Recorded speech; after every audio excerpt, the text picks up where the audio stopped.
Lucas, first caving experience. Ooh, lamig. Lamig. No, not us. No, not us. Already experienced. This is the stalactite hung from the ceiling. On the ground, this is called the stalactite. Wow. As you can see the stalactite, there's some water drippings. Meaning to say the cave is alive. It's a live cave. That's why no more, no touching. Maybe wing is missing.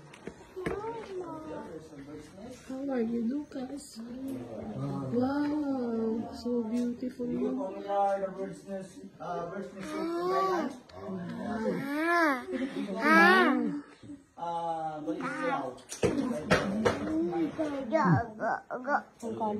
Okay. Once here, but it's already contaminated for touching. So, to revive this formation, it will take 150 years to like this. Wow. Here. Yes. Wow. Ganda. It's like corals in the sea. Lucas.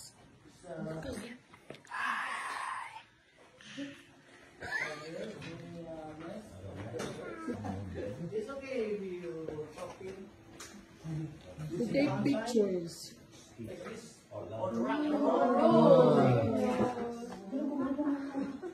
So, depende na yan sa mga imagination nyo. How you create some formation here. Okay? Lucas, When time comes, the stalactite, stalagmite, you will mix each other to become column.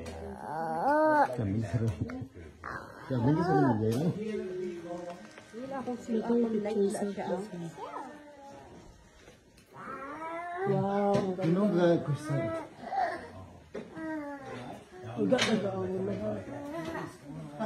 Like a deer. Picture tayo.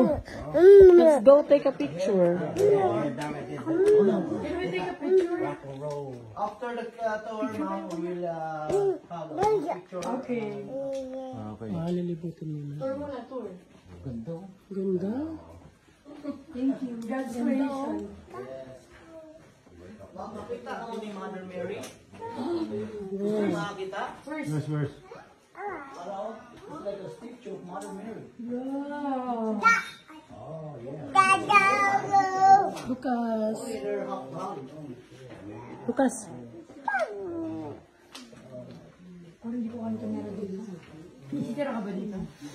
Some of your guests, the Ganda. oh, it's like White na white. your provision. Ganda, no? White na white. Give some paper, sabi. Wow. Look like Go sharp. frozen. No, Crystal. sharp. This one? Yeah. Purpose.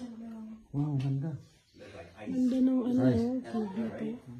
If you open your refrigerator, you will see a lot of ice like this.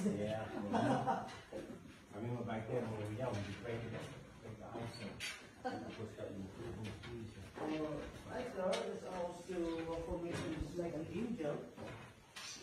Like that, the big ones.